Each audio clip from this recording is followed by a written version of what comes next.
ending off the honey pole in a little yard to the side, in one of my neighbor's yards. They have a very large garden just on the side of a Hutterite colony here, and they wanted some pollination. So anybody who asks me to provide bees, I always, go out of the way to provide it to them, especially because it just connects them with the honeybee industry. And maybe if they're getting a little bit of honey off me, I have bees on their property, but taking that extra step, maybe they'll just consider me when they make some management decisions and such. And I think it works because it provides that direct line of communication from me directly to the boss of this colony, and to the gardener and the trucker and everybody else I just kind of bump into here as I kind of make my rounds of work. And the school kids come and they get a taste of honey, and it all works circular. That's what I believe in. So that's what I try to do.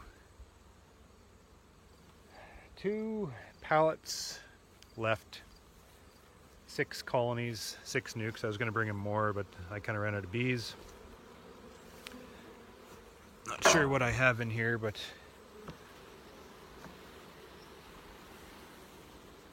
got a little bit of honey in there,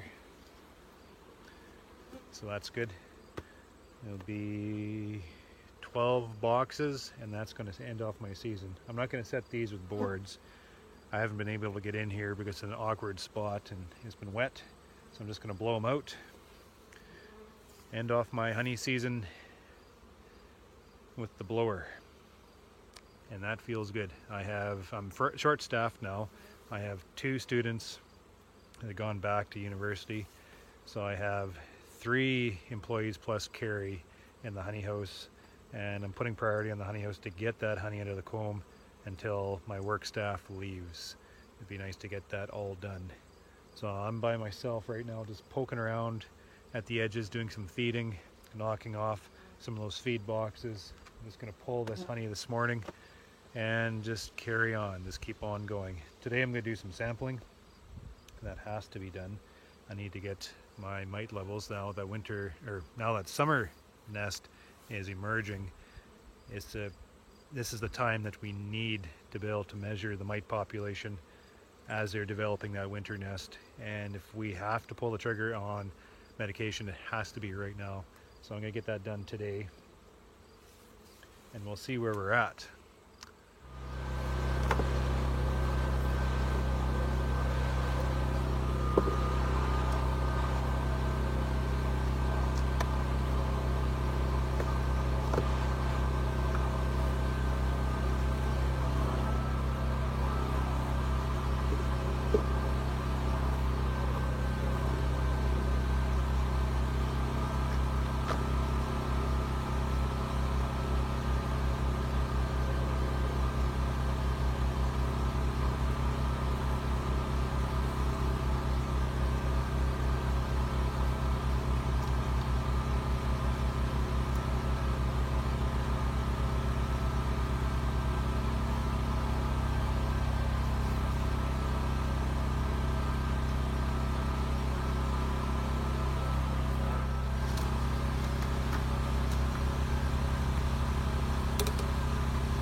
4 to 5 day-old larvae.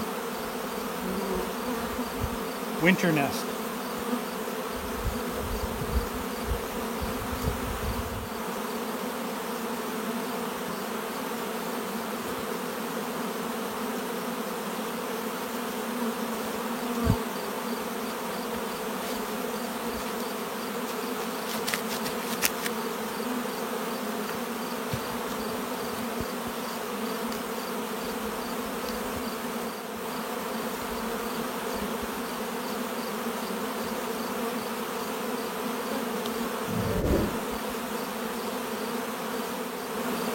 So I've gone through all afternoon, gone through 3 yards, picked out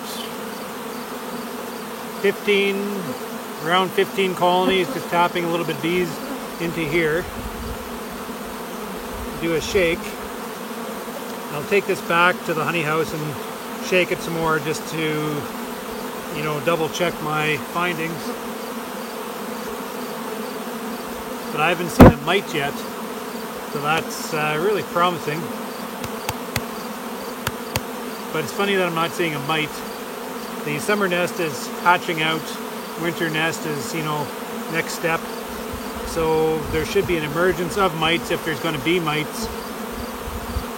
I'm not finding mites, especially in a year like this year where I had like a real birdie nest early in the season, right through spring, right through summer. I mean, this nest never stopped.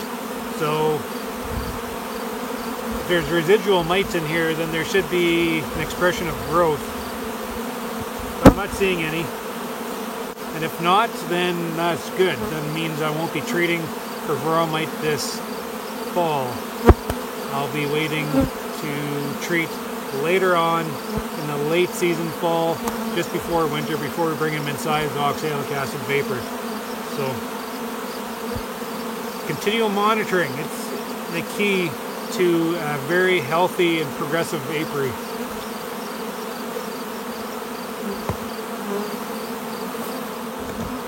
Oh, with that said, I think I'm going to call it a day in the bee yard anyways, and go hop on the combine. Love this time of year.